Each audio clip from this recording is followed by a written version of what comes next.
मंजिल की जुस्तजू में मुकद्दर न देखना, एक बार जो चल दिए तो पलट कर न देखना।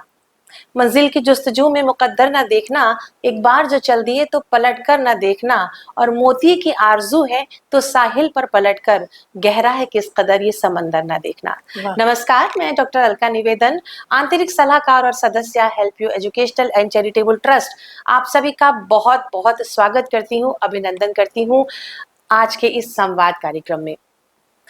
जो ये शुरू की पंक्तियां मैंने बोली वो खास तौर से समर्पित है उन सभी महिलाओं को जिन्होंने अपने अपने क्षेत्र में एक्सेल किया है और अपने जो कमाया, जो व्यक्तित्व कमाया, उससे समाज को एक महत्वपूर्ण योगदान दिया है। एम्पावर्ड वुमेन की श्रृंखला हमारी पिछले कई दिनों से चली आ रही है और आज उसी सशक्त महिला की श्रृंखला में जिस सशक्त महिला और जिस सशक्त व्यक्तित्व के साथ हम बैठे हैं, संवाद करने जा रहे हैं, वो है नीमा पंत जी। नीमा जी, आपका बहुत बहुत स्वागत है। इससे पूर्व के हम ये साक्षात्कार शुरू करें, मैं थोड़ा सा छोटा सा तारुफ नीमा जी का आपके साथ साझा करूंगी। वैसे तो आप एक बहुत ही प्रतिभाशाली स्त्री हैं, बहुत ही गुणी है और अच्छे व्यक्तित्व की धनी है, लेकिन ये मेरा एक नैतिक अधिकार है कि मैं उनका परिचय आपसे दूं। मैं बता दूं कि सुश्री नीमा पंत जी एसजीपीजीआई में कार्डियोलॉजी विभाग में नॉन इन्वेसिव लैब की इंचार्ज हैं तथा साथ ही साथ trend nurses association of India की लाइफ टाइम मेंबर भी हैं। आप लगातार समाज सेवा से जुड़ी हैं तथा रक्तदान, महिला सशक्तिकरण आदि अनेक मुद्दों पर खुल के बोलती हैं और कार्य कर रही हैं। इन सबके साथ साथ मैं एक खास बात बताऊंगी कि महिला को ईश्वर ने बहुत खूबसूरत बनाया है और ये भी कहा जाता है कि ईश्वर की जो सबसे सुंदर रचना है वो है नारी। तो नीमा जी मिसेस यूनिवर्स 2019 भी हैं। हम सब गौरवान्वित हैं आपको इस मंच पर अपने बीच पाकर। तो नीमा जी, हम अपनी बातचीत का सिलसिला शुरू करेंगे। वैसे तो आपकी यात्रा बहुत सशक्त है, बहुत लंबी है, लेकिन हम जानेंगे कि आपकी पारिवारिक पृष्ठभूमि क्या है। मैंने कब कहा चांद सूरज ही मुझको मिले, एक जुगनू को ही सूरज बना सकती हूँ मैं। धन्यवाद देना चाहती हूँ हेल्प यू एजुकेशन ट्रस्ट की पूरे परिवार को।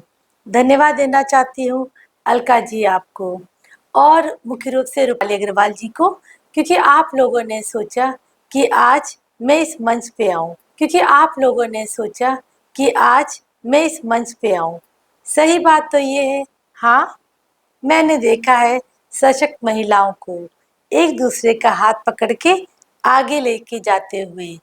लगातार इस श्रृंखला में मैं देख रही हूँ अलका जी कि आप जिन महिलाओं को लाए हैं, काम तो हम घरों में भी करते हैं, अगर हम वर्किंग हैं तो अपने ऑफिस में भी जाते हैं, पर आज कुछ महिलाएं हैं जो समाज में एक जागरूकता के अभियान चला रही हैं।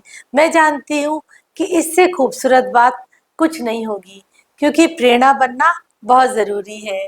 आज ही का दिन आप देखिए ना कि आपने सोचा कि आज आपका वैभव लक्ष्मी का फास्ट भी था, पर हाँ, ये मेरा कर्तव्य है कि मुझे यहाँ तक आना है।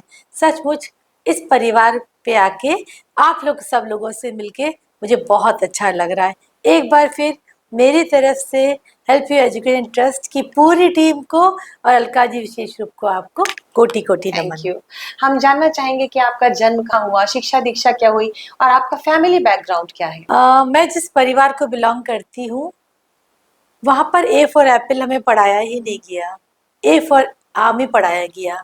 जी हाँ, मेरे फादर सेकंड कुमाऊं में थे, आर्मी ऑफिसर की बेटी हूँ।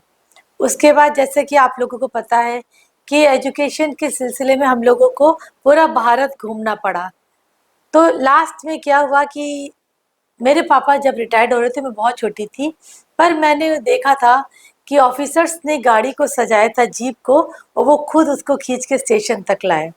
उसके बाद मैंने देखा जो फर्स्ट क्लास बोगी का डब्बा था जिसमें हम बैठे थे, उसको दुल्हन की तरह सजाया गया था, ऑफिसर्स ने सलामी दी थी। तो मैं बताना आपको चाहती हूँ कि मेरे पिताजी नीलम संजीव रेड्डी द्वारा राष्ट्रपति पदक से भी सम्मानित थे।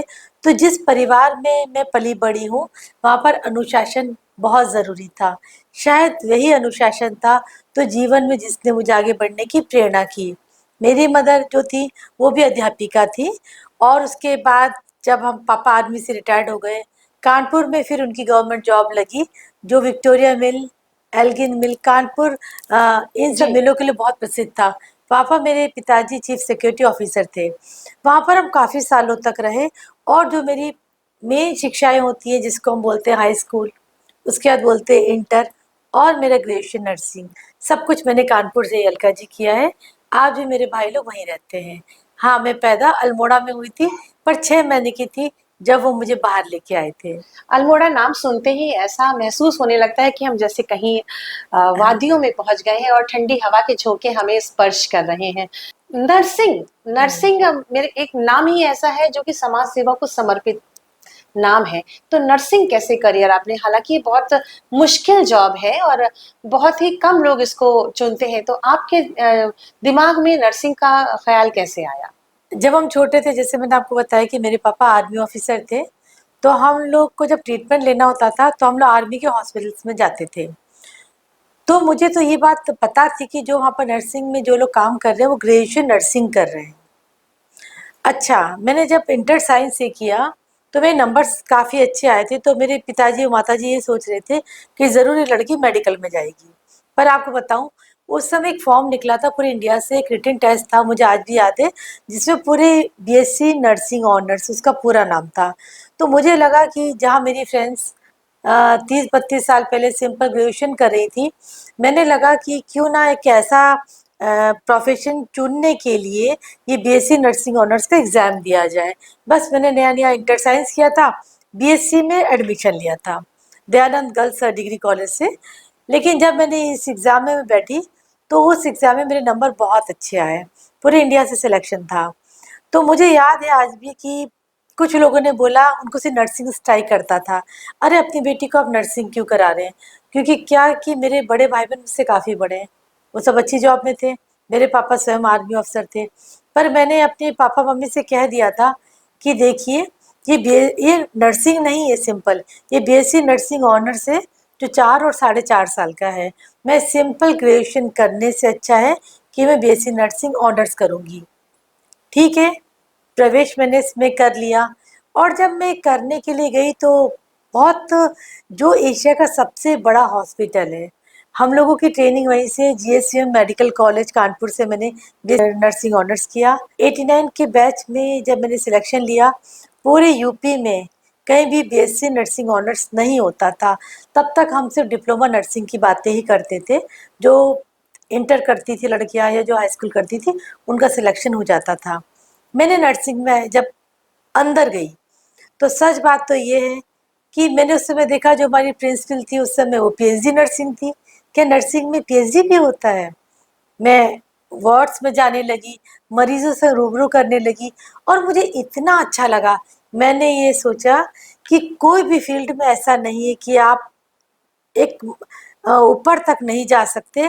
मैं नर्सिंग ही करूँगी और इसमें मैं वो मुकाम हासिल करूँगी कि आने वाले नर्सेस या नए बच्चे सोचेंगे हाँ। और आपको ये बताते चलूँ, जब मैं मिसेस यूनिवर्स का खिताब पहन के आई थी, 6 जुलाई 2019 को मुझे खिताब मिला था। सारे पेपरों की फ्रंट लाइन यही थी अलका जी कि एक नर्स बन सकती है मॉडल, एक मॉडल नहीं बन सकती है नर्स। मैं तो आज ही बहुत प्राउड फील करती हूँ और उस दिन को याद करती हूँ कि सचमुच जिस दिन मैंने नर्सिंग किया, हाँ, I am a nurse, belong to a family. क्योंकि हम वो हैं, जब एक बच्चा जन्म लेता है उसकी आंखें खोलते हैं, हम वो भी हैं जो अपने अथक प्रयासों से जब किसी को बचा नहीं पाते तो अस्पतालों में हम ही उसकी आंखें बंद करते हैं। आपको मालूम है, आज नर्सिंग का बिल्कुल विराट रूप है। अभी कोविड आया था, मैंने 2019 में जब खिताब पहन के मैं आई थी, 2020 की शुरुआत में कोविड आ गया। मैं अपने जानने वालों को बताना चाहूँगी कि सबसे पहले कोविड की मैं नई कमान संभाली, मैं फर्स्ट इंचार्ज कोविड की बनी और लगातार मैंने कोविड में अपना घर छोड़ा, तब तक काम किया जब तक वैक्सीन नहीं आ गया। युद्ध कहाँ तक रोका जाए, द्वंद्व कहाँ तक टाला जाए, तू महाराणा का वंशज है, फेंक एक जहाँ जहां तक तक भाला भाला जाए, क्या जाए। बात है। और मैं ही थी जिसने कनिका कपूर को रिसीव किया था। और जो प्रोटोकॉल गाइडलाइंस एसजीपीजीआई में हमारे द्वारा बनाए गए, पीपी किट बहुत आसान नहीं होती है बहुत उसको मुश्किल जी। पहनना, लेकिन उसके लिए हमें सबको ट्रेंड भी करना था। एक सफाई कर्मी को से लेकर एक एचओडी को भी, सारे डॉक्टर्स को भी, टेक्नीशियन को भी, हजारों की संख्या में कोविड आईसीयू मैंने बनाया। कोविड आईसीयू जब हम बात करते हैं, सबसे कठिन है कि उसके बनाना कि मरीज कहाँ से आएगा, आप पीपी किट कहाँ पहनेंगे, डॉनिंग डॉफिंग एरिया, मरीज की दवाई कहाँ से आएंगी, डॉक्टर्स अंदर कैसे जाएंगे, मरीज का खाना कहाँ से आएगा, मरीज बाहर कैसे निकलेगा, अगर किसी पेशेंट को बचा नहीं पाते तो उसको हम कोविड की हालातों में कैसे पैक करेंगे, किस रास्ते बाहर निकलेंगे। कोविड की फर्स्ट इंचार्ज बनी तो लोगों ने मुझसे पूछा, नीमा तुम्हें क्या डर नहीं लगता? मैंने परमपिता परमेश्वर का, अपने परिवार को धन्यवाद दिया कि ईश्वर ने मुझे उस कठिन समय में पैदा किया जब कोविड आया। एड्स आया, हम तो तब भी नहीं रुके थे, हेपेटाइटिस बी में भी हम काम करते थे, पर आज उस समय आया था जब हमें करना था। आराम से काम किया। और जब मेरे जूनियर्स ने मुझसे बोला कि मैम आप तो ड्यूटी लगाते हो, थोड़ा मैनेजमेंट करते हो, कभी पीपी किट पहनी है? मैंने एक लड़के का नाम काटा, अपनी 15 दिन की ड्यूटी लगाई और मैं अंदर चली गई। सही बात तो ये है, जब हम नर्सिंग की बात करते हैं, नर्सिंग आज वो नहीं है। नर्सिंग एक नए आयाम स्थापित कर रही है। नर्सिंग में सिर्फ आप मरीजों की सेवा नहीं करते, आप रिसर्च में भी जा सकते हैं, जो हमने की। मैंने एमबीए हॉस्पिटल मैनेजमेंट से भी किया है। और कम्युनिटी हेल्थ नर्सिंग अलग है, स्पेस नर्सिंग अलग है, आर्मी नर्सिंग अलग है, स्कूल हेल्थ नर्सिंग अलग है, कम्युनिटी हेल्थ नर्सिंग अलग है। बहुत व्यापक रूप है। जैसे नर्सिंग की बात है तो हर एक जॉब में चैलेंजेस तो होते ही हैं। जी हाँ। और जैसे अभी आपने कोविड में चैलेंजेस बताए, और कोई ऐसे चैलेंजेस जो फेस करने पड़ते हो नर्सिंग जैसे प्रोफेशन में? क्योंकि फैमिली भी आपकी होती है और आपको मैनेज करना पड़ता है वो सारी चीजें, लेट नाइट ड्यूटीज भी होती हैं तो। मुश्किल कोई आन पड़े तो घबराने से क्या होगा, जीने की तरकीब निकालो, मर जाने से क्या होगा। सब मिलके आवाज उठाएं तो चांद पे थोड़ा रौब पड़े, मैं तो तन्हा जुगनू हूँ, मेरे चिल्लाने से क्या होगा। क्या बात है, बहुत खूब। 24 घंटे ईश्वर ने उसको दिए थे अलका जी, जिसको सिर्फ अपना घर चलाना था। ईश्वर ने 48 घंटे उसको दिए जिसको अपने फर्ज भी पूरा करना था, लोगों के प्रति भी काम करना था, और हर कुछ करना है। आपने देखा होगा देवी दुर्गा 8 हाथ होते हैं। 8 होते, 9 होते, 10 होते, 12 होते। मैं सिर्फ बताऊंगी कि जब हम किसी भी देवी की आराधना करते हैं ना, तो वो देवी हमारे घरों में ही, हमारे ही रूपों में होती है। जैसे 2019 से मुझे मिसेस यूनिवर्स से खिताब मिला था, उसके बाद मैं काफ़ी सामाजिक भी हूँ। मैं साल में 3 या 4 बार ब्लड डोनेट करती हूँ, इंडिया बुक ऑफ रिकॉर्ड्स में आ गई हूँ। क्योंकि बॉडी वेट मेरा बहुत कम है, मैंने इससे कहीं ज़्यादा बार ब्लड दे दिया। काफ़ी थैलेसीमिया बच्चों की माँ भी हूँ। मैं कैंसर पे भी काम करती हूँ, समाज के बीच में जाकर। लखनऊ का कोई चौराहा, कोई स्कूल मैंने नहीं छोड़ा। जब कैंसर के बारे में मैंने लोगों को नई जानकारी दी, एक बार तो ऐसा हुआ कि मुझे कैंसर में बोलना था तेलीबाग चौराहे पे, मुझे वो बैनर लगाना था। तो जो पान वाला था उसने कहा, दीदी थोड़ी देर के लिए पान की दुकान बंद करता हूँ, इस बैनर को लगा दीजिए, क्योंकि आप लोगों को बताएंगी कि मसाले से कैंसर होता है। सेल्फ ब्रेस्ट एग्जामिनेशन मैं स्वयं अपने शरीर में करके लड़कियों को बताती हूँ कि अर्ली डिटेक्शन आप कैंसर का कैसे कर सकते हैं। कुछ चीज़ें हमारे हाथों में नहीं है, हम नहीं रोक सकते, पर हाँ, कैंसर जैसी बीमारियां अगर हम सेकेंड फर्स्ट स्टेज पकड़ लेते हैं तो इनका निदान बिल्कुल संभव है। इसीलिए विदेशों में आज कैंसर पे काम हो रहा है। मैं ट्यूबरक्लोसिस पे भी काम करती हूँ, जहाँ मरीन बस्तियों में जाकर लोगों को बताती हूँ कि कुछ सालों पहले जब हम बस से उतरते थे, ट्रेन से उतरते, तो कुछ हमें लेप्रेसी के पेशेंट्स दिखते थे, आजकल नहीं दिखते हैं। क्यों? लेप्रेसी हमने इंडिया से खत्म कर ली, पोलियो को बिल्कुल हम आखिरी स्टेज में ले आए, स्मॉल पॉक्स चले गए, इंसेफेलाइटिस खत्म हो गई। तो आज मेरा उद्देश्य हेल्थ प्रोफेशनल और एज ए यूनिवर्स बनकर ये भी है अलका जी कि मैं लोगों में जागरूकता फैलाऊं। प्रसार भारती आकाशवाणी में भी लगातार मेरे टॉक होते रहते हैं, जहाँ मैं उनको बोलती हूँ कि जब कैंसर या हेल्थ अवेयरनेस पे कुछ बोलना हो तब आप मुझको बुलाइएगा। अभी ज्ञानवाणी में एक प्रोग्राम हुआ था कि nursing is a profession and career, तो वहाँ पर भी मैं आमंत्रित की गई थी। मैंने नए बच्चों को बताया था कि नर्सिंग की फील्ड बड़ी व्यापक है, आज देश में बहुत ज़्यादा ज़रूरत भी है, और नर्सिंग करके भी आप बहुत एक मेडिकल सेंस होना चाहिए हर व्यक्ति को परिवार में। बिल्कुल। जब कोई बीमार होता है तो हम क्या कहते हैं, हे भगवान हमें सही कर दो। दूसरा आपको याद आता है, नीमा का नंबर है हमारे फ़ोन में, आए इसको डायल डायल कर लें। तो मतलब आपने आज हमको ईश्वर के बाद दूसरे स्थान में रखा है। तो बच्चों, मैं यही बोलना चाहती हूँ, अगर आप मुझे मिसेज यूनिवर्स के रूप में देख रहे हैं तो सच बात तो ये है, खूबसूरत होना अच्छा है, पर अच्छा होना अधिक खूबसूरत है। और अगर आप किसी ऐसे प्रोफेशन से जुड़े हैं तो प्लीज़ इसको अपना करियर बनाइए, मन से करिए, क्योंकि समाज सेवा करने के लिए भी पैसों की ज़रूरत होती है। वो तभी हो पाएगा जब आप अपने समय में अच्छे से पढ़ेंगे। क्या बात है, बहुत बढ़िया बात कही। It's nice to be important and but it's more important to be nice, है ना। जी। नीमा जी, आपसे बात करके बहुत ही आनंद आ रहा है। मैं ये जानना चाहूंगी कि आज जो लड़कियां नर्सिंग को अपना करियर बनाना चाहती हैं उसके लिए किस तरह की शिक्षा या क्या स्किल्स की जरूरत होती है? कितना मुश्किल है किसी की राहों में चिराग जलाना, कितना आसान है हवाओं को इशारा करना। सही बात तो ये है, अगर आप नर्सिंग को अपने करियर की तरह देखते हैं तो मुझे तो याद आता है कि कितनी रातें मैं नहीं सोई, नाइट ड्यूटीज लगती हैं। हमें अपना बच्चा का बीमार भी होता है तो घर वालों को बताना पड़ता है कि ये दवाई दे देना। कभी कभी थोड़ा बच्चा बड़ा होता है तो बताना पड़ता है कि बेटा आप दवाई को इस तरह खा लीजिएगा।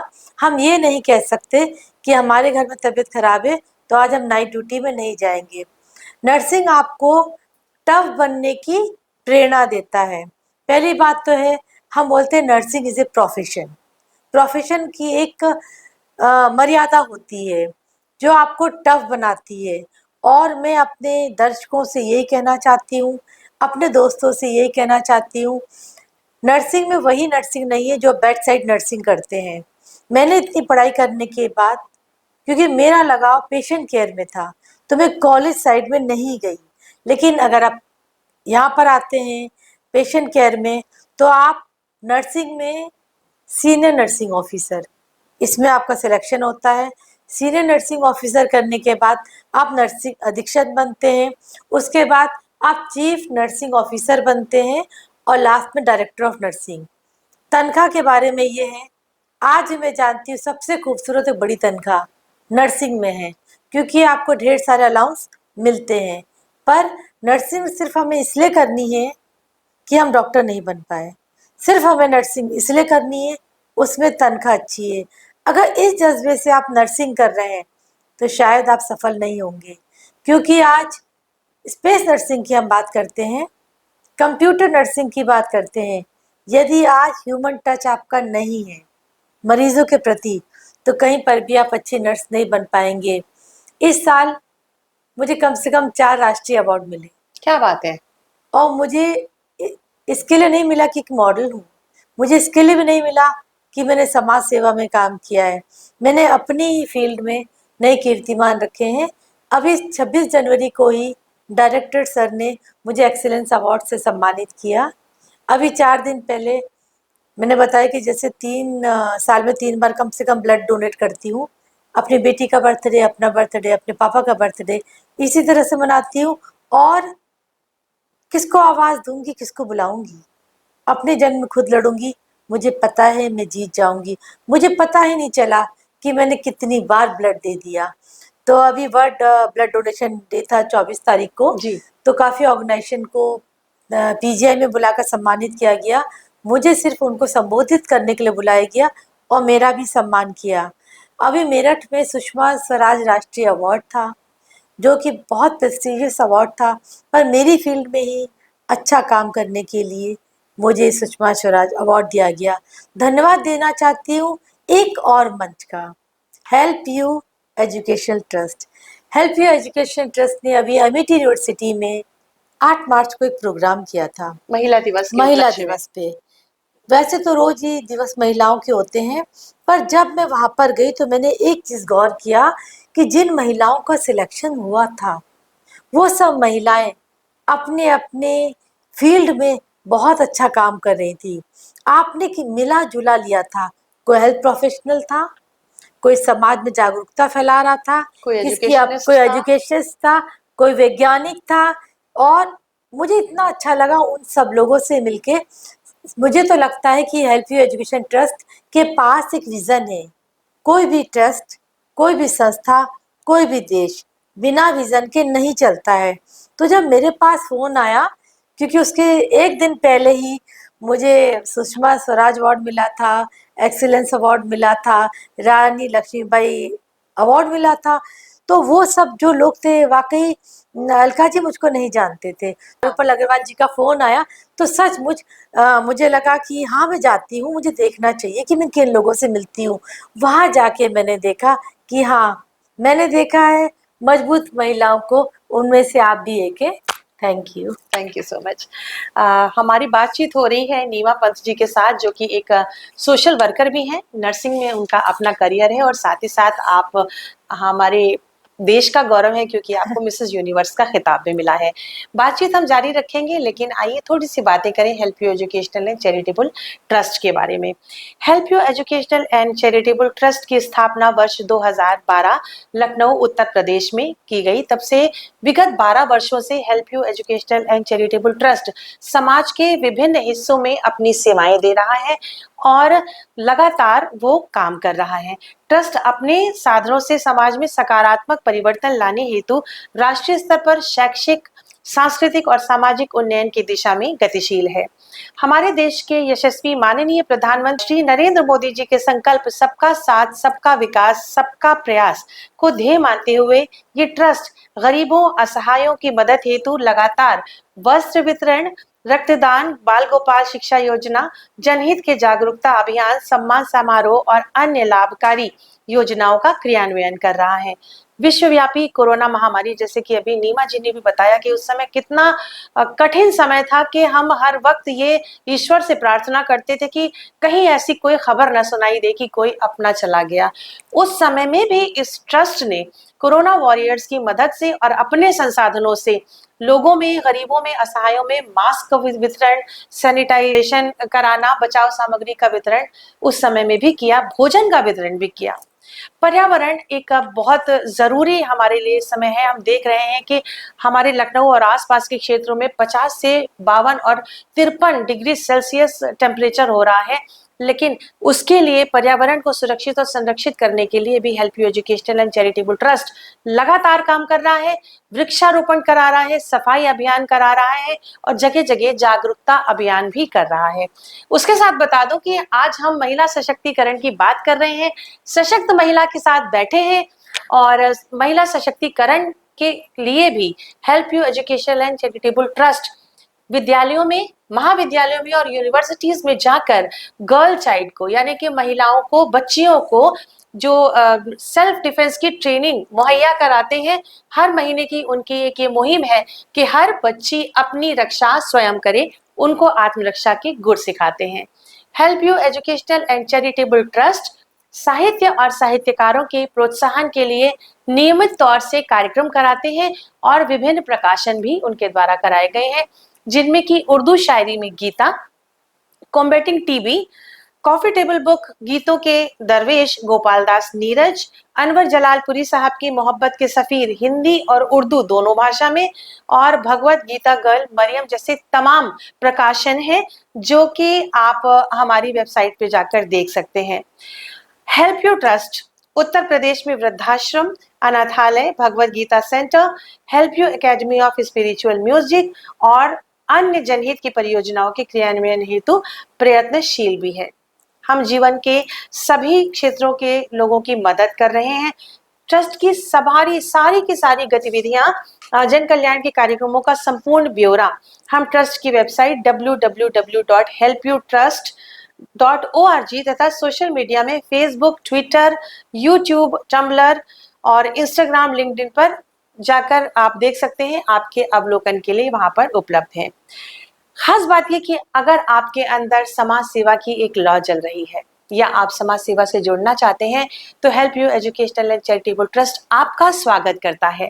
दोनों हाथ फैलाकर हम आपको अपने ट्रस्ट में शामिल करेंगे। ये आवश्यक नहीं कि आप आर्थिक रूप से हमारे साथ जुड़े, आप अपना साथ, अपना विश्वास, अपना प्रयास और अपना समय हमें दीजिए। और आइए एक बार हम फिर से नीमा जी की तरफ रुख करते हैं।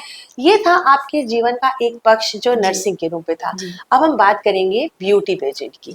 वहां पर पहुंचने की आपको प्रेरणा कहाँ से मिली नीमा जी? उठते हुए तूफान का मंजर नहीं देखा, मुझे देखो अगर तुमने समंदर नहीं देखा। क्या बात है। मुझे याद है कि मैं क्लास 4th में पढ़ रही थी। कानपुर में मर्चेंट चैम्बर हॉल में एक स्पीच कंपटीशन था। तो मैंने अपने पिताजी से बोला कि मुझे भाग लेना है। और मुझे आज भी याद है कि 8 साल की उम्र में उसका विषय था कि बच्चों को फिल्में देखना चाहिए कि नहीं। मैंने अपना लिखा, मैंने जाके बोला। पहली बार मैं 8 साल की उम्र में विजेता बनी। क्या बात है। जब मैंने बीएससी नर्सिंग ऑनर्स किया, जैसे मैं आपको बताती हूँ कि 4 साल का होता है, मैं 2 बार ऑल इंडिया स्पीच कंपटीशन में फर्स्ट आ चुकी थी, क्योंकि मैं एक्सटेम्पोर बोलती हूँ। थोड़ी माँ सरस्वती की कृपा भी है। और मुझे याद है कि सेकेंड ईयर में मैं कलकत्ता गई, 4th ईयर में मैं एसएमएस जयपुर गई थी। उसके बाद जब मैंने एसजीपीजीआई ज्वाइन किया, तब से वहाँ का स्टेज मैं ही संभाल रही थी। 29 ईयर्स हो गए। तो मेरे को अच्छा बन के रहना बहुत पसंद है।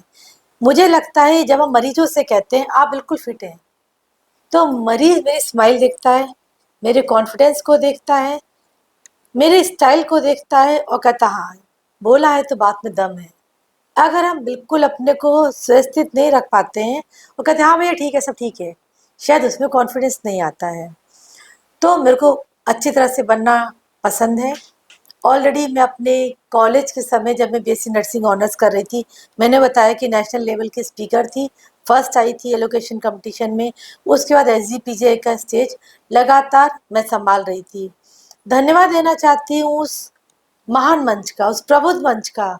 कभी उसमें सारे राष्ट्रपति आ चुके हैं, हमारा जब कन्वोकेशन होता है योगी जी आ चुके हैं। मुझे उस मंच पे बार बार खड़े होने का अवसर मिला। बचपन से फैमिली में यही नहीं कभी कहा सिखाया गया कि अभी रुक जाओ, ये गलत है वो सही है। हमें खुद अपने कैनवास को पेंट करने की इजाज़त थी। तो लोगों ने मुझसे बोला कि नीमा इतना बोलते हो, लिखते भी हो, तो क्यों नहीं आप ट्राई कर सकते हो। मुझे याद है कि 25 मई 2019 मिसेस नॉर्थ इंडिया का कंपटीशन था। मेरे हस्बैंड को यूएसए जाना था, मेरे पास 7 दिन की छुट्टियां थी। तो मैंने अपनी मदर को बताया कि मम्मी अवर जिमखाना क्लब में एक ट्रेनिंग हो रही है, मिसेस नॉर्थ इंडिया का खिताब दिया जाएगा, तो क्या मैं उसको कर लूँ। तो मेरी मदर ने कहा कि हाँ अगर तुम्हें लगता है तो तुम कर लो, छुट्टियां हैं।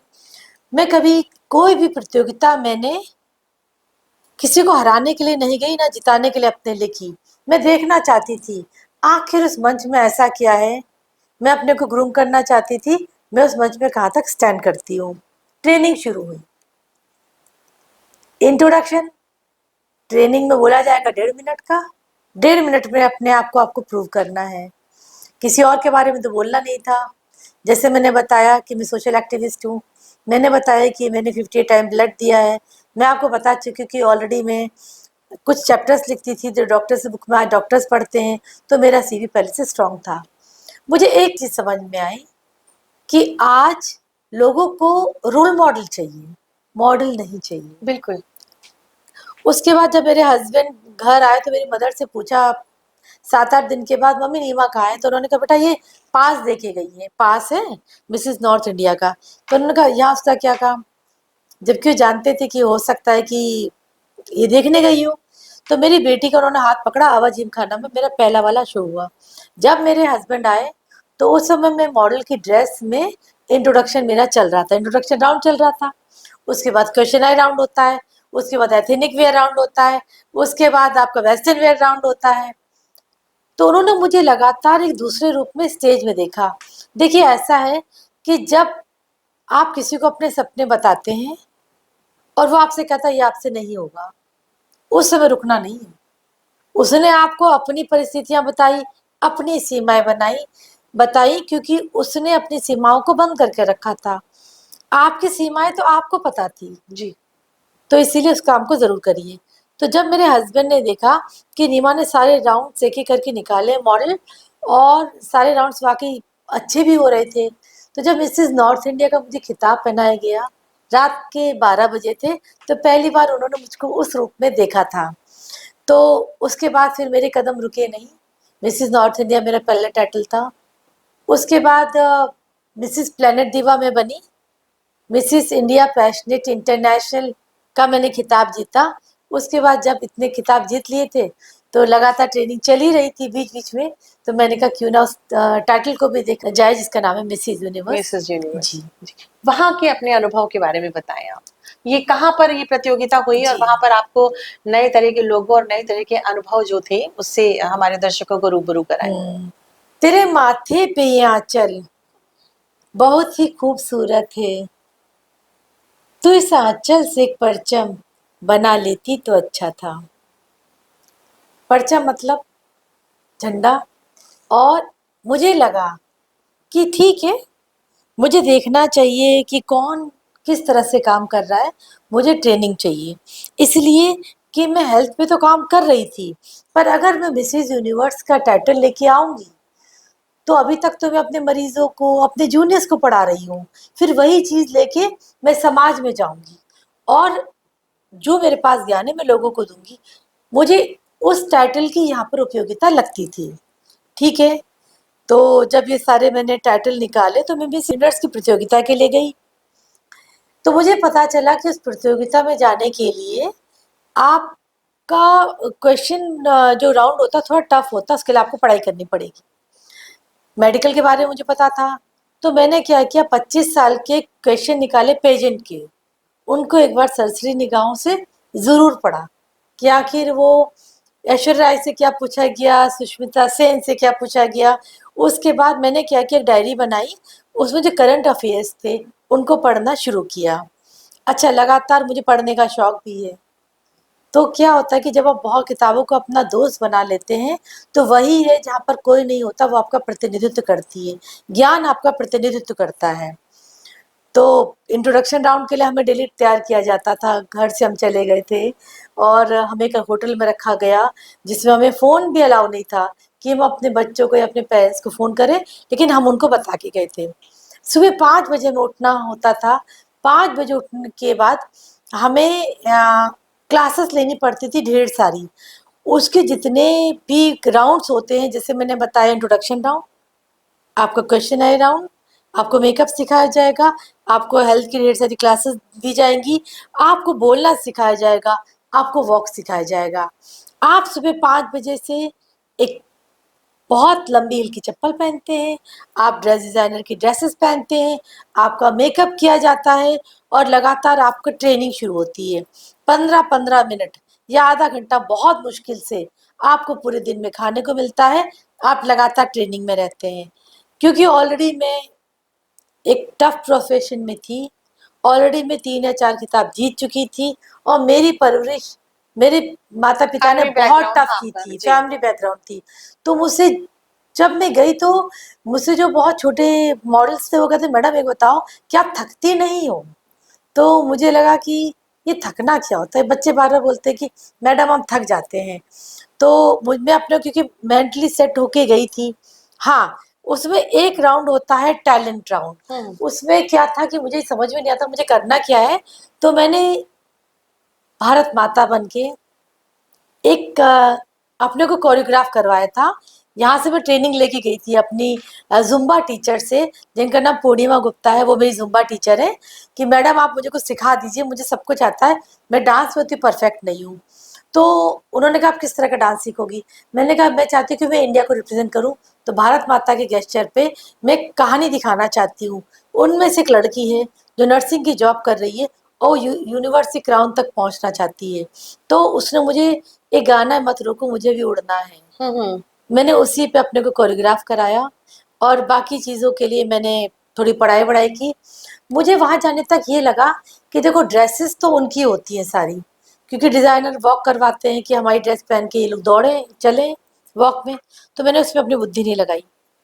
मुझे बहुत ज़्यादा मेकअप पहले करना आता नहीं था, क्योंकि और लेकिन मेकअप की क्लासेस होती हैं और मेकअप वो लोग करेंगे। जब भी मैं कोई भी स्टेज में जाऊंगी, सारे राउंड्स दर्शकों के सामने होते हैं, सबसे खूबसूरत बात, और दर्शक उसके गवाह होते हैं कि विनर कौन बनेगा। जजेस होते हैं क्वेश्चन पूछने के लिए, तो बिल्कुल निश्चिंत थी। तो बार बार वो मुझसे पूछते थे कि आप यहाँ क्यों आई हैं। मैं कहती थी मैं किसी को हराने के लिए नहीं आई हूँ, मैं ग्रूमिंग लेने के लिए आई हूँ, पर हाँ, मैं जीतने के लिए आई हूँ। तो क्या हुआ कि जब क्वेश्चन आए राउंड हुआ, तो प्रिपरेशन मेरी ठीक ठाक थी ही, मेरे को कोई भी क्वेश्चन पास नहीं करना पड़ा। लगता था कि जैसे हर जो क्वेश्चन आप पूछते हैं, मेरे पास उसका जवाब होता जवाब है, है जी। जवाब है। और सबसे बड़ी बात है कि उन्होंने मुझसे, हेल्थ प्रोफेशनल थी, तो हेल्थ का ही क्वेश्चन पूछा, और वो क्वेश्चन मेरे हिस्से में आया, जिसके लिए कुछ दिन पहले ही मैंने अपना एक प्रोजेक्ट बनाया था कि किस तरह से हम भारत में धूम्रपान और शराब के सेवन को रोक सकते हैं। इंट्रोडक्शन अच्छा था, राउंड सारे अच्छे थे।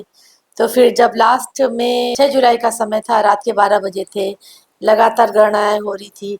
फिर सेकंड रनर अप बुलाया गया तो भी हम निश्चिंत थे, ताली बजा रहे थे। फर्स्ट रनर बुलाया गया तो भी हम बहुत खुश थे। और जब मुझे पता चला कि मिसिज यूनिवर्स का खिताब मेरे लिए आया है, तो मुझे वो कुछ कुछ छोटी छोटी घटनाएं याद आ गई। हम लोगों का डिनर होता था, जब ब्यूटी पेजेंट में एक होटल में हम लोग ठहरे थे, कुछ प्लेट्स कम थी, तो मैं हमेशा बॉदर नहीं करती थी। कुछ सीट्स कम थी, मैं बॉदर नहीं करती थी। तो वहाँ पर जो हमारे जजेस थे, वो वहाँ पर खाना खाते थे हमारे साथ। तो वो ये देखते थे चुपचाप खड़ी है, जो मिल गया, ना आइसक्रीम कम है तो कोई बात नहीं, कोई चीज़ कम है कम, मतलब मेरा पूरा फोकस। व्यक्तित्व उन्होंने देखा आपका जी। तो बाद में मुझे पता चला, जो छोटी कभी हमारे कमरे में आए, खोल के चले गए, क्लीननेस कैसी है, मोबाइल में तो नहीं लगी है, ये समय कमरों में क्या तैयारी कर रही। तो मुझे पता है, जो हमको लगता है ना कि हम दौड़ के हिमालय पे चढ़ गए, हमें अच्छा बनने के लिए बहुत बड़े काम करना है, जी नहीं, छोटी छोटी चीज़ें हैं जो शायद लोग आपको देखते हैं, फॉलो करते हैं, और आप आगे तक चले जाते हैं। बहुत बहुत ही खूबसूरत यात्रा है आपकी। मुझे बहुत सुंदर से अल्फाज याद आ रहे हैं आपकी इस यात्रा पे कि हो के मायूस नयूं शाम की तरह ढलते रहना, जिंदगी एक भोर है, सूरज की तरह निकलते रहना, और ठहरोगे एक पांव पर तो थक जाओगे, धीरे धीरे ही सही मगर राह पे चलते रहना। और वो राह पे चल के आपने ये मुकाम हासिल किया। और बड़ा मतलब जैसे कहा जाता है ना कि नर्सिंग एक बहुत ही खूबसूरत प्रोफेशन है। आप जब दूसरों की सेवा करते हैं या आप दूसरों को कुछ देते हैं, तो आपकी वो इनर ब्यूटी अपने आप बाहर आ जाती है। तो मुझे लगता है शायद ईश्वर का आपके ऊपर वरदान है, या जिन पेशेंट्स की आपने सेवा की उनका आशीर्वाद है कि आपकी इनर ब्यूटी आउटर ब्यूटी के रूप में बाहर आई, और आपने इतना बड़ा खिताब मिसेस यूनिवर्स का जीता। मैं जानना चाहूंगी नीमा जी कि आज की जो युवा लड़कियां हैं, उनको आप कुछ संदेश अगर देना चाहें तो। जी बिल्कुल, मैं उन सारे प्यारे बच्चों से यही कहना चाहूँगी कि बच्चों, जो ये देश है, ये रानी लक्ष्मीबाई का देश है, ये गार्गी का देश है, ये विद्योत्मा का देश है। अगर आपको लगता है, एक समय पढ़ने के लिए आता है, ऐसा है कि देखिए ना, आपकी जब मैं आज एंट्री कर रही थी इस रूम से, तो मैंने देखा कि मेरी एंट्री में कम से कम वहाँ पर 7-8 सिलाई मशीन थी, सब ढकी हुई थी। शायद हेल्प यू एजुकेशन ट्रस्ट, जो लड़कियां होती है, उनको सिलाई कढ़ाई भी सिखाता है। बात कर रही थी तो मुझे पता चला कि हम कुछ बच्चों को अडॉप्ट भी करते हैं, उनको पढ़ाते भी हैं जी। महिलाओं के बारे में मुझे पता चला कि हम कुछ कोर्सेज भी उन लोगों को कराते हैं। इवन दो, सबसे बड़ी बात, कटहल की बात करूंगी क्योंकि कटहल मुझे प्रिय है। अभी थोड़े दिन पहले कुकीज की एक कंपटीशन में हेल्प यू एजुकेशन ट्रस्ट ने लड़कियों को सिखाया कि 25 तरह के व्यंजन आप कटहल से बना सकते हैं। बात मैं ये सब क्यों कर रही हूँ, बहुत छोटी सी बात है बहनों, लड़कियों और बेटियों, जो ये देश है इसमें कोई कमी नहीं है। ज़्यादा राजनीति में पढ़ोगी, ज़्यादा मॉडलिंग में पढ़ोगी, और अपना पढ़ने का समय ज़ाया करोगी। अगर वो समय आप अपनी, आपको जो चीज़ चाहिए आप मन में बना लीजिए, आपको आईएएस बनना, डॉक्टर बनना, नर्सिंग करनी, मॉडल बनना है, लेकिन सबसे पहले कुछ भी करना है, एक अच्छा व्यक्तित्व बनना है, माँ बाप की सेवा करनी, कहना मानना है। उसके बाद अपने गुरुओं का ख्याल रखना है, कहना मानना मतलब पढ़ना है, और कम से कम 4 से 6 घंटे पढ़ने के लिए तैयार हो जाओ। सशक्त भारत की परिकल्पना हम तभी करेंगे जब आप सब अपने पैरों पे खड़ी होंगी, और जब आप पैरों पे खड़ी होंगी तब अपने घर को ढंग से चलाएंगी, समाज को एक नई दिशा देंगी, और सामाजिक सेवा तभी कर पाओगी जब जेब में थोड़ा सा पैसा होगा। और अगर कोई मुझको देखता है और कहता है मैडम हम तो मॉडल बनना चाहते हैं। मॉडल क्यों बनना चाहते हो? क्योंकि मैडम पढ़ने में ज़्यादा मन नहीं लगता है। आपको पता है टाटा अंबानी कितना आजकल पढ़ते हैं। आपने पूरी, एक तो उनकी डिग्रीज पूरी है, दोबारा आज भी अपने बिजनेस को देखने के लिए उन्होंने बिजनेस से बड़े बड़े कोर्स के विदेश जाकर आज भी कम से कम बिजनेस के लिए वो 18 घंटे जगते हैं। सबसे बड़ी बात है, राख में सोने के लिए पूरी उम्र पड़ी है। जिंदा हो तो जिंदा नजर आना चाहिए। हो सकता है क्या वीडियोस बनाती हूँ, उनमें ढेर सारे लाइक हो, पर क्या आपने कुछ ऐसा काम किया जिसने देश को कुछ दिया? कुछ आपने ऐसा काम किया जिसने लखनऊ को कुछ दिया? तो अभी भी अगर लगता है कि आपको हर चीज़ बहुत आसान है, नहीं, आपको पढ़ना तो पड़ेगा, क्योंकि देश को आप आधी आबादी हो और आधी आबादी अगर शिक्षित नहीं होगी तो बताओ ये देश हमारा कहाँ जाएगा? बिल्कुल पढ़ना सही। ज़रूरी है, कोई शॉर्टकट नहीं है। शिक्षित होना ज़रूरी है, जी। महिलाओं का शिक्षित होना बहुत ज़रूरी है। हुँ। वैसे भी कहते हैं कि एक शिक्षित महिला 2 परिवारों को शिक्षित हाँ। करती है। अब हम आते हैं फिर से लौट के आपके प्रोफ़ेशन नर्सिंग की ओर। एक सवाल मेरे हाँ। दिमाग में कि कभी अनसर्टेन कोई डायग्नोसिस है या कोई ऐसा केस आ गया जो कि लगता है कि हैंडल नहीं किया जा सकता, उस कंडीशन में आप लोग क्या जो प्राइमरी डायग्नोसिस है या क्या ऐसी प्राइमरी वो चीज़ें हैं जो आप लोग करते हैं तुरंत? मेरे जीवन में तो ये दिन भर होता है। मुझे नहीं पता कि कभी मैंने अपने भाई के हाथ में राखी बाँधी हो। मैं कार्डियोलॉजी में हूँ, मैंने आपको शायद बताया था। मेरे हस्बैंड प्रोफेसर कार्डियोलॉजिस्ट हैं। घटनाएँ ढेर सारी हैं। जब भी कुछ सोचती हूँ कि आज ये करूँगी, पहले देख लेती हूँ कुछ ऐसा तो नहीं केस आ जाएगा। क्योंकि आपने सुना है कि एक आदमी गिरा, गिरते ही उसकी मौत हो गई। आपने सुना कोई खेल रहा था वहाँ पर। दरअसल बात है कि हार्ट हमें समय नहीं देता है, पर हाँ, अलार्म ज़रूर करता है।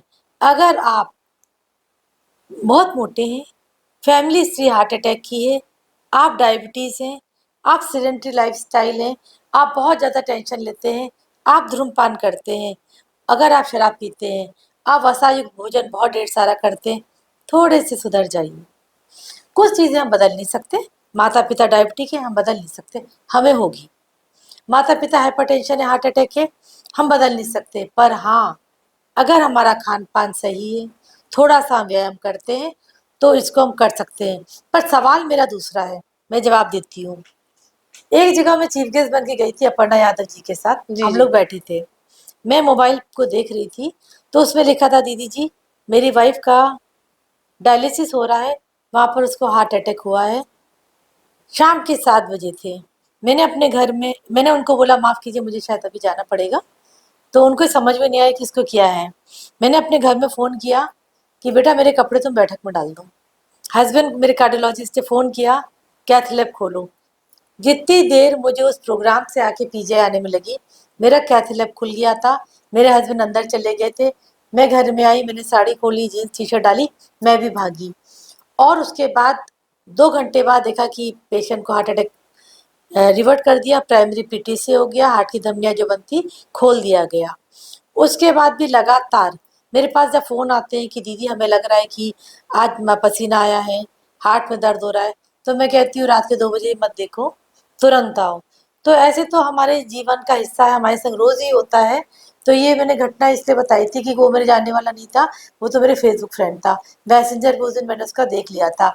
ऐसे ही एक दूसरे प्रोग्राम के लिए जा रही थी, तो उसमें क्या हुआ, जैसे गेट तक पहुँची तो उस लड़की का फ़ोन आया, दीदी मैंने आपका नंबर किसी से लिया है, मेरे पापा को हार्ट अटैक हो गया है और पेन हो रहा है, तो मुझे कुछ समझ में नहीं आ रहा, मैं ईसीजी भेजूँ। जैसे मैं उसने मेरे व्हाट्सएप पे ईसीजी देखा, तो मैंने देखा भैया भयंकर वाला हार्ट अटैक है, एसटी एलिवेशन है, मतलब पड़ा हुआ है। मैंने कहा बेटा ऐसा करो, मैं गेट तक पहुँची हूँ, मैं लौटती हूँ। प्रोग्राम में फ़ोन किया कि भैया हो सकता है मैम नहीं आए, हम लौट रहे हैं। तब तक उससे मैंने कहा तुम आओ, सीधे वार्ड में एडमिट करना, वहाँ एडमिशन होगा। नहीं, उसके पिताजी को जल्दी-जल्दी जो कुछ था मैंने घड़ी-वड़ी खोली, जो चेन-वेन थी ली अपनी जेब में रख ली। अंकल के थोड़े से कपड़े मुझे फाड़ने पड़े, क्योंकि मुझे उनको उसी समय बिना प्रिपरेशन के अंदर शिफ्ट करना था। तो अभी जिस दिन मतदान था सब लोगों ने कहा सरकार ने छुट्टी दी है, आराम करना चाहिए, वोट डालना चाहिए। वोट में डाल के आई, निशान है। पर उस दिन भी 3 प्राइमरी पीटीसी थे, 3 लोगों को हम लोगों ने वो किया। मुझे नहीं मालूम त्योहार किसे कहते हैं, मुझे नहीं मालूम है उपहार लेना या सम्मान लेना, कार्यक्रम करना किसको बोलते हैं। मुझको ये मालूम है कि अपने को धूप से कैसे बचा लूं, मेरे साये में कोई सो रहा है। धन्यवाद देती हूँ उस ईश्वर का कि जिस जिसके पास मेरा नंबर होता है, कभी कभी उनको ज़रूरत पड़ती है तो मैं खड़ी होके उनकी मदद करती हूँ। मैं नीचे से मदद करती हूँ ईश्वर का आदेश मानकर, और ऊपर से ईश्वर संबल देता है। ऐसे तो हज़ारों कहानियाँ हैं। ब्लड देती हूँ, जैसे आपको बताया, साल में 3 बार। मुझे याद है कि कितने बच्चे मुझे माँ बोलते हैं, थैलेसीमिया वाले बच्चे, क्योंकि थैलेसीमिया बच्चे का पिता रोता हुआ मेरे पास आया। उसमें बहुत टफ ड्यूटी भी थी और इंचार्ज भी थी, काफ़ी कुछ मैनेज करना था कि माँ तुम्हें पता है पिछली बार 21 दिन में जो ब्लड चढ़ा था उससे 17,000 रुपये लिए थे। हम्म। मैंने कहा ठीक है, मैं चलती हूँ। तो मैं गई और फिर मैंने अपना उस समय ब्लड नहीं डोनेट किया था, उसके लिए ब्लड डोनेट किया, दे दिया। तो अब मुझे पता है कि जब मैं निकलती हूँ तो पहले मेरा यूनिट बाद में आता है, ब्लड बैंक पहले आता है। 5-6 बच्चे ऐसे खड़े थे जो कहते हैं कि मेरी माँ है तो मेरी माँ है तो मेरी माँ है। क्या बात तो है। हाँ, हार्ट अटैक को हम बचा सकते हैं। कुछ जब भी आपको लगता है थोड़ा सा पेन हो रहा है, पेन हार्ट में नहीं होता, हार्ट में पेन होता है फिल्मों में। लेफ्ट हैंड में। हैंड में पेन होगा, आपके जॉ में पेन हो सकता है, आपके बैक में पेन हो सकता है, आपको पसीना आ सकता है, आपको हो सकता है कि कुछ डिजीनेस लगे, कुछ अच्छा हाँ। ना लगे। रुकना नहीं है, सोना नहीं है, अजवाइन ज़्यादा नहीं पीना या पेट की गड़बड़ी को डिफरेंशिएट करिए। देखिए, आज बहुत काबिल से काबिल डॉक्टर, आप भी काबिल अगर है तो भी आप नहीं पता कर सकते वाक़ई मुझे अपच हो रही है, इंडाइजेशन हो रहा कि हार्ट अटैक है। प्यारे दोस्तों, अगर आपको लगता है इंडाइजेशन भी है, पेट फूल रहा है, डकारें बहुत ज़्यादा आ रही हैं, शोल्डर में पेन है, जॉ में पेन है, या आप डायबिटिक हो, हाइपरटेंशन हो, फैमिली हिस्ट्री हो, तो मैं आपके लिए 24 घंटे खड़ी हूँ। इन आपको पता है कौन सा हेयर कलर लगाना है, आपको पता है कौन सी ड्रेस आप पे सूट करनी, तो आपको ये पता चलना चाहिए कि किस डॉक्टर को आपको दिखाना है। उस समय आपको होम्योपैथिक उपचार नहीं करनी, नज़र नहीं उतरवाना है। आप जिस जगह पे रहते हैं, कोई ना कोई डॉक्टर कम से कम एमबीबीएस है ना, ये एमडी होगा, तो मुझको लगता है कि वो ईसीजी पढ़ लेगा और आपको सुविधाएं मिल जाएंगी। जिन लोगों को आपको लगा गिर के मर गए, ऐसा नहीं हुआ कि उनको पहली बार हुआ, 2 या 3 बार उन्होंने अपने सिम्पटम्स को इग्नोर किया था। आज हार्ट अटैक जैसी सुविधाएं पे प्राइमरी पीटीसी करना, पेसमेकर लगाना, बच्चों में दिल में छेद हो गया है तो उसको छतरी से खोल देना, हम लोग 24 घंटे करते हैं। और अभी बताते चलूं कि 2-3 हफ्ते पहले 1 लाख केस एसजीपीआई ने पूरे कर लिए हैं। क्या केक बात है। केक का उसे मैंने ही काटा था डायरेक्टर सर के साथ। तो हम आपकी सेवा में 24 घंटे खड़े हैं। क्या बात है। इसीलिए कहते हैं कि जो चिकित्सक है, जो डॉक्टर है, पृथ्वी का भगवान है। और जैसा कि नीमा जी ने बताया कि आप बहुत सारे थैलेसीमिया के पेशेंट बच्चे, उनको माँ कहते हैं। तो माँ की जो बात होती है, तो यही नहीं कि जिसने अपने गर्भ से आपको में रखा या जिसने आपको पैदा किया वही माँ है। माँ के बहुत रूप हैं। मैं 2 पंक्तियां आपको सुनाऊंगी कि माँ कबीर की साखी जैसी, तुलसी की चौपाई सी, माँ मीरा की पदावली सी, माँ है ललित रुबाई सी, माँ गीता की अमर चेतना, माँ वेदों की अमर चेतना, माँ गीता की वाणी सी, और माँ दुर्गा की सप्तशती सी, लोकोत्तर कल्याणी सी, जो कि दुनिया में और लोगों का कल्याण कर रही है, लोग उसको माँ कहते हैं। मैं चलते चलते ये सवाल आपसे पूछूंगी कि जब आपने नर्सिंग ज्वाइन की थी, तब से लेकर अब तक नर्सिंग को ग्लैमराइज कर दिया गया है। कितना आप 10-15 सालों में डिफरेंस पा रही हैं इस प्रोफेशन में? आज भी कई लड़कियां ग्लैमर के वजह से भी आती हैं नर्सिंग में। देखिए, सबसे पहली बात है तो ग्लैमर का तो मेरे को कॉन्सेप्ट भी नहीं पता, ग्लैमर की मुझे स्पेलिंग भी नहीं आती। अगर आपके मन में मरीजों के प्रति कोई प्रेम नहीं है, तो बताओ आप नर्सिंग कर ही नहीं सकते हो। जी। Nursing is a call. Florence Nightingale की हम बात करते, क्रीमिया का युद्ध था, काफ़ी सैनिक ठीक नहीं हो रहे थे, तो पता गया कि डेथ रेट क्यों बढ़ा हुआ है। पता चला बाथरूम गंदे हैं, ढंग से ड्रेसिंग नहीं हो रही, प्रॉपर खाना नहीं मिल रहा। सिर्फ 3 चीज़ें। मैं मॉडर्न नर्सिंग की बात नहीं करूँगी इस समय। आज भी अगर हमारा मरीज साफ सुथरा है, मरीज की डाइट अच्छी है और आप उसकी एक बहुत अच्छी केयर करते हैं, आपको मरीज को टच करना ही पड़ेगा। यही सब चीज़ें जो हमारे मरीजों को ठीक करेंगी। इंजेक्शन, दवा, दुआ, हम आईबीपी, हम एक्मो, हम स्पेस नर्सिंग की बात हम बाद में करेंगे। सिर्फ आज भी ह्यूमन टच ज़रूरी है, मरीजों से प्यार से बोलना ज़रूरी है। जब तक आप मरीजों से प्यार से नहीं बोलेंगे, आप उसको हेड टू टो देख नहीं पाएंगे, सांस फूल रही है कि नहीं, वो डिस्कम्फर्ट उसको कितना है, उसको पेन किस कारणों से हो रहा है। मरीज आया, उसने बोला पेन, आप इंजेक्शन लगा लिया। आप प्यार से बात करते, आप बिठा देते, मैं आपसे दावा करती हूँ उसका पेन तभी खत्म हो जाता। हर चीज़ों के लिए दवाइयों की ज़रूरत नहीं है। मैं यही कहना चाहती हूँ, अगर नर्सिंग को आपने शौक की तरह देखा है, पैसों की तरह देखा है, हायर एजुकेशन की तरह देखा है, तो मैंने उस तरह से नर्सिंग को ना देखा है, ना मैं देखूंगी। ह्यूमन टच बहुत ज़रूरी है। और आज जो कुछ बच्चे आते हैं, मैंने देखा वो इसलिए भी आना चाहते हैं कि नर्सिंग में सैलरी बहुत अच्छी है। जॉब आज भी कहते हैं कि आसानी से मिलती है। जी। पर बच्चों, अगर नर्सिंग को उस मुकाम पे लेके जाना है तो ह्यूमन टच करना बहुत ज़रूरी है। धूप में निकले तो तजुर्बा हुआ, वो जिंदगी ही क्या जो छाँव छाँव चली। एसजीपीजीआई में 30 सालों से हूँ। एसजीपीजीआई ने मुझे बहुत कुछ दिया है। पर हाँ, एसजीपीजीआई में आज मेरी पहचान यही है कि मैं एक बहुत अच्छी नर्स हूँ। आपने देखा है एक जनरल को, वो भी एक सिपाही होता है। जब हम पीएचडी नर्सिंग कर लेते हैं हायर एजुकेशन में, तो हमारे नाम के आगे भी डॉक्टर लगता है। पर मैं जहाँ भी जाती हूँ, मेरा पहला अभिवादन यही होता है, yes I am a proud nurse working in SGPGI. तो मैं ये बताना चाहती हूँ, बहुत संभावना है आगे बढ़ने के लिए। किसी भी प्रोफेशन को अपडेट करना ज़रूरी है। इसलिए मैंने पढ़ा, मैंने हायर एजुकेशन की, कि मैं आगे वाली पीढ़ी को बता सकती हूँ कि किस तरह से आपको आगे बढ़ना है। पर हाँ, आपके मन में एक मानवीय दृष्टिकोण, एक प्रेम जरूर भावना होना होना चाहिए। ज़रूर होना ज़रूर चाहिए। होना चाहिए। नीमा जी, एक बहुत ज़रूरी सवाल मैं पूछूंगी आपसे। मैं भी खुद भी एक महिला हूँ। महिला का जो दायरा है वो बहुत वृहद है, बहुत विस्तृत है। आप नर्सिंग भी कर रही हैं, आप ब्यूटी पेजेंट में भी जा रही हैं, आप समाज सेवा भी करना चाहती हैं, आपके खुद के बच्चे और पति भी हैं। इन सारी चीज़ों में मानसिक तनाव तो कभी होता ही होगा। तो अपने प्रोफेशन में और अपने पारिवारिक जीवन में आप कैसे बैलेंस करती हैं? किसको आवाज़ दूंगी, किसको बुलाऊंगी? अपनी जंग में खुद लड़ूंगी, मुझे पता है मैं जीत जाऊंगी। क्या बात है! आप ये बताइए ना, सब कुछ आपको करना है तो घर वाले आप पे विश्वास करेंगे। आप पे विश्वास कब करेंगे? जब वो देखते हैं कि आप उस चीज़ों को आसानी से कर लेती हो। पहली प्रायोरिटी घर, मेरा आज भी है। उसके बाद मेरा समाज, मेरे दोस्त जिनको मेरी ज़रूरत है, वो आज भी हैं। फिर मेरी प्रायोरिटी मेरे मरीज़ हैं, जो आज भी हैं। उसके बाद समय बचेगा तो मैं जाके, अगर कहीं ऑनर है, कहीं चीफ गेस्ट बन के बुलाई जाती है, मैं तब जाऊंगी। आपको पता है कि किस तरह से आपको अपने समय को सदुपयोग करना है। और प्रायोरिटी जब आप निश्चिंत कर लेते हैं, आप यहाँ आकर बैठी, बाहर कितनी कस के धूप है, आज आपका फास्ट भी था, आपने भी 4 चीज़ें मैनेज करी। मुझको पता था कि आज मुझको यहाँ पर आना है, तो मैंने भी अपनी 4 चीज़ें। जीवन ही अनुशासन का नाम है। जब आपके परिवार वाले और घर वाले देख लेते हैं कि हाँ, आपने करके दिखा दिया है, आप सोशल एक्टिविस्ट हो, बहुत प्यार करते हैं आपको लोग। अभी 3-4 जगह कुछ-कुछ था, मैं नहीं गई, तो लोग मेरे घर आके ऑनर, उन्होंने मुझे ऑनर किया। तो घर वाले उन चीज़ों को देखते हैं। उसके बाद मैंने कहा था, मैं यूनिवर्स की प्रतियोगिता के लिए गई थी, पर हाँ, मैंने ताज पहना। पर जो स्टेज मेरे हस्बैंड ने, मेरे परिवार वालों ने साक्षात होके देखा कि मैं क्या कर रही हूँ। आज रेडियो में बोलती हूँ तो मेरी मदर भी है, मेरे संग वो ट्यून करने लगती है कि अभी नीमा का टॉक आएगा।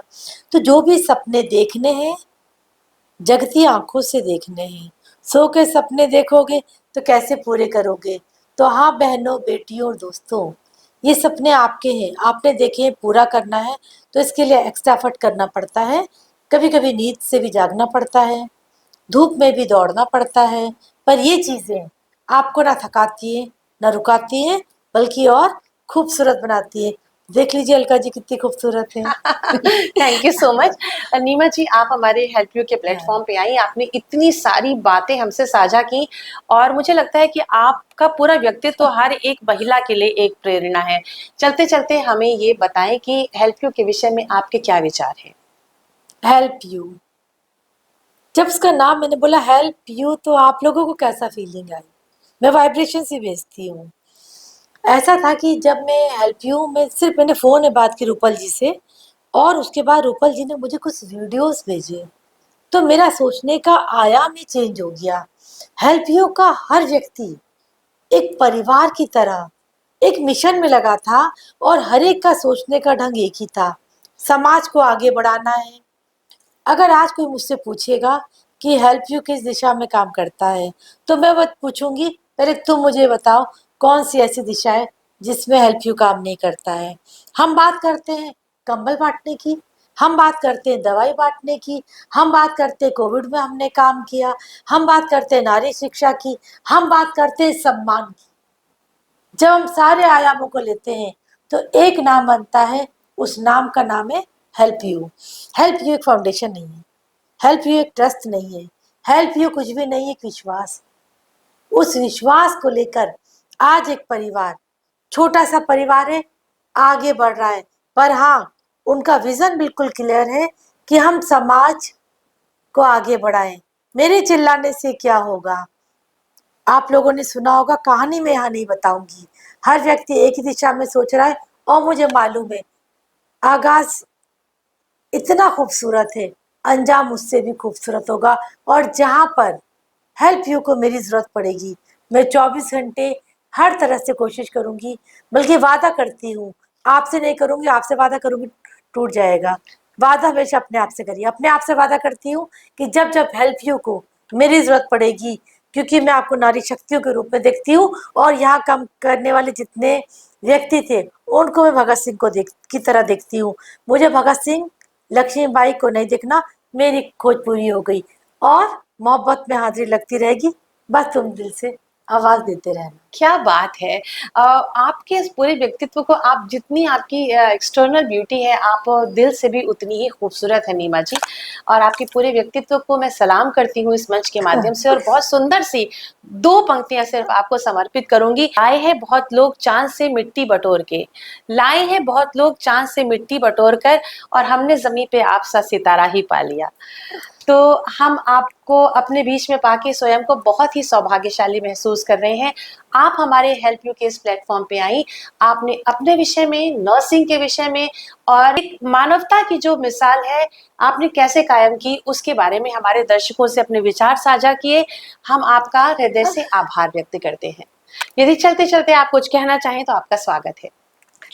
बस ये कहना चाहती हूँ कि आप लोग अपना विश्वास, अपना प्यार हेल्प यू को प्लीज जरूर दीजिए, तभी आज अलका जी का मेरा यहाँ आना सार्थक होगा। बस तुम दिल से आवाज देते रहना। हम पूरा हेल्प यू के संग, पूरी टीम के संग हम आपकी सेवा में तत्पर हैं। जय हिंद, जय भारत। नीमा जी ने बहुत ही अच्छी बात कही और हेल्प यू को जिस तरह से उन्होंने डिस्क्राइब किया, बहुत ही अच्छा किया कि हेल्प यू का नाम ही है, वो कोई, आप उसे किसी संस्था या ट्रस्ट के रूप में ना देखें, आप ये देखें कि वो एक मानवता की मिसाल है।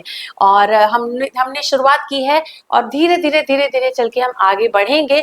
माना, जैसे कि हमारे माननीय प्रधानमंत्री जी की बहुत सुंदर सी एक पंक्ति है कि माना कि अंधेरा घना है पर दिया जलाना कहाँ मना है। तो हेल्प यू एक दिए की तरह है। हम फिर से आपके साथ उपस्थित होंगे किसी एक नई सशक्त महिला के साथ इस मंच पर। तब तक के लिए हमें दीजिए इजाजत। नमस्कार।